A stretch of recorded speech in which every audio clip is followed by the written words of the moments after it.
کہتے ایک دن میں جنگل میں شکار کرنے گیا تو کچھ جانور کم نظر آئے. صبح سے لے کر میں گھومنے لگا, عصر کا وقت ہو گیا, کوئی شکار نہ ملا. اب میرے دل کے اندر یہ ڈر تھا کہ اگر مغرب مجھے یہی ہو گئی تو مجھے کوئی درندہ کوئی جانور پریشان کرے گا.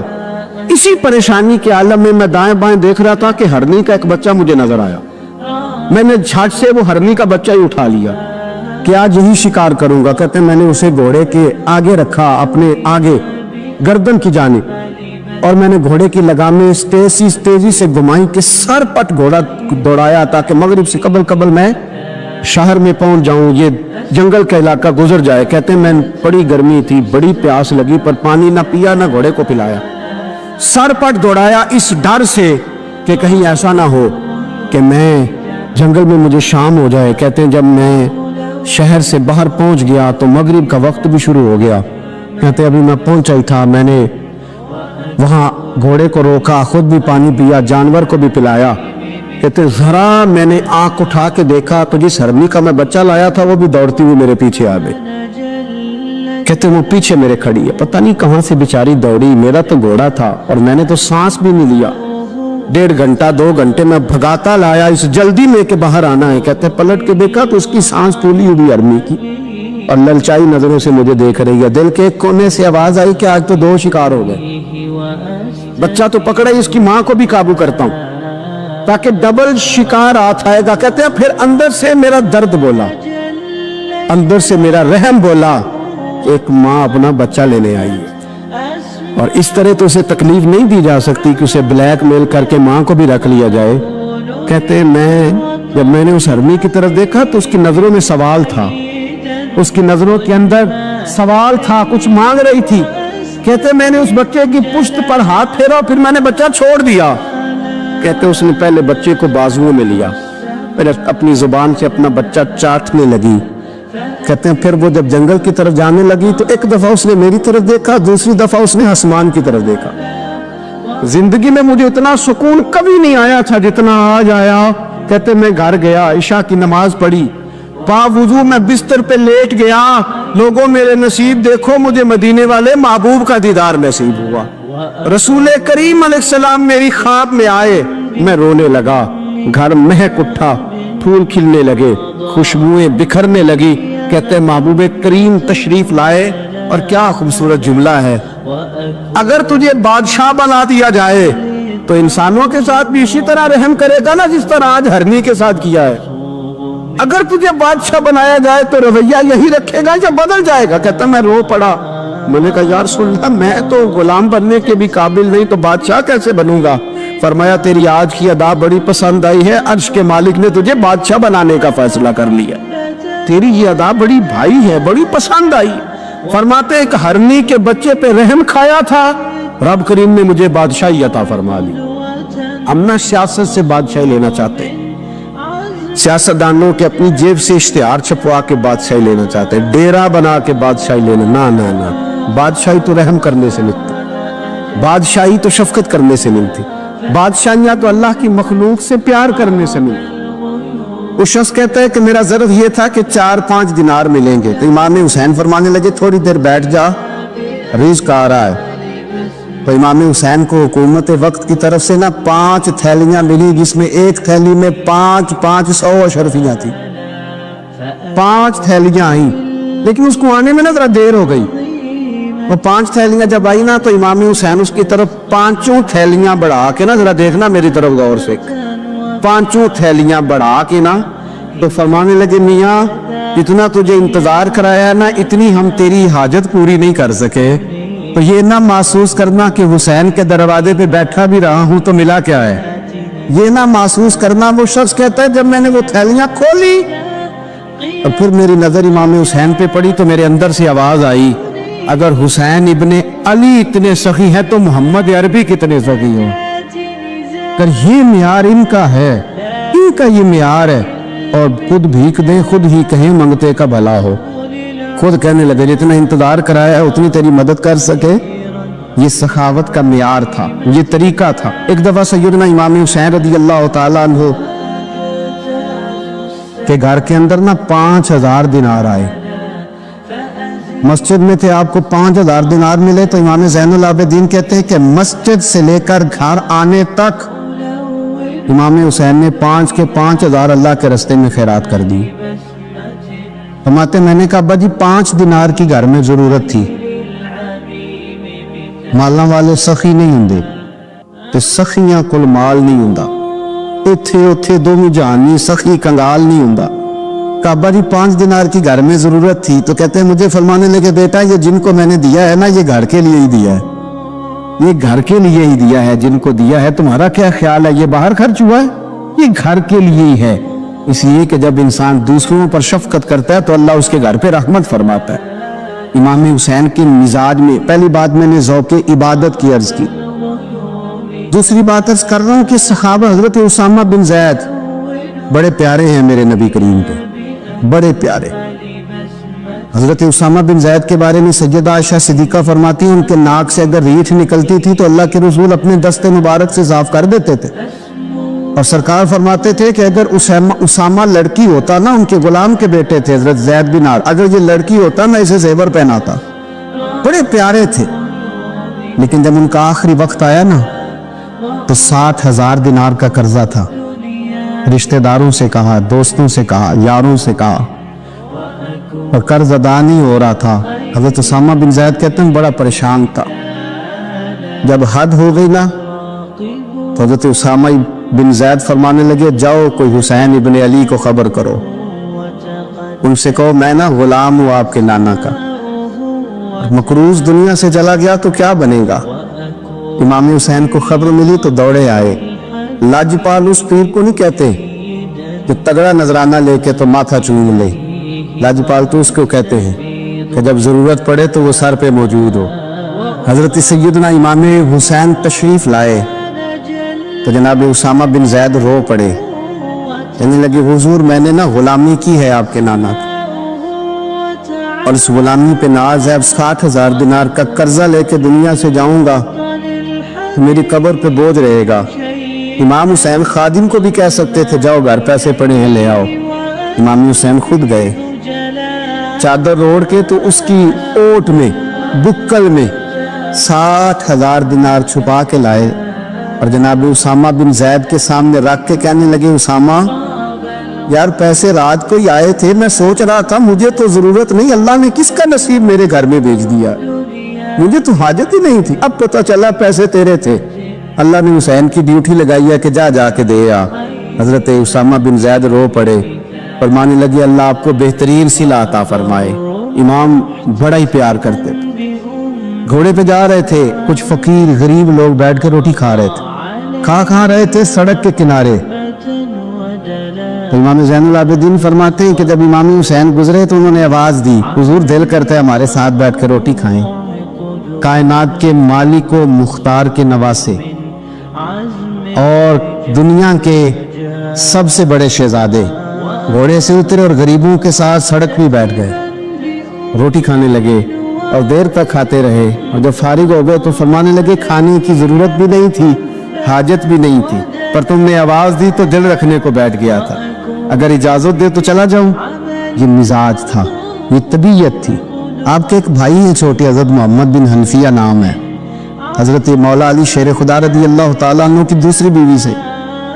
ایک دن حضرت امام حسین ان کے گھر میں بیٹھے تھے تو کسی بات میں نا اختلاف رائے ہو گیا, تو امام علی مقام ناراض ہو گئے, فرمایا آج کے بعد تیرے گھر نہیں آؤں گا. رومال اٹھایا چلے گئے. لوگوں نے حضرت محمد بن حنفیہ رضی اللہ تعالیٰ عنہ سے کہا حسین تو ناراض ہو گئے, کبھی نہیں آئیں گے. آپ فرمانے لگے بھائی تمہارا ہے کہ میرا؟ جی بھائی تو آپ کے ہیں. فرمایا اگر کہو تو چند منٹوں میں حسین واپس آئے. جناب ناراضگی ہو گئی ہے. فرمایا ناراضگی ہوئی ہے پر میں اس کے دل کی نرمی کو تو جانتا ہوں, اس کے مزاج کے اندر جو محبت ہے اس سے تو ابھی آئے. کہ جناب وہ کیسے؟ فرمانے لگے دیکھنا ذرا. تو امام حسین نے خط لکھا, حضرت محمد بن حنفیہ نے رکا لکھا, کہنے لگے حسین میرے باپ کا نام بھی علی ہے اور آپ کے باپ کا نام بھی علی ہے, پر ایک فضیلت ایسی ہے جس میں میں آپ کا مقابلہ نہیں کر سکتا, وہ یہ ہے کہ آپ سیدہ فاطمہ تو زہرا کے لال ہیں, اب محمد مصطفیٰ علیہ السلام کے نواسے ہیں. کہنے لگے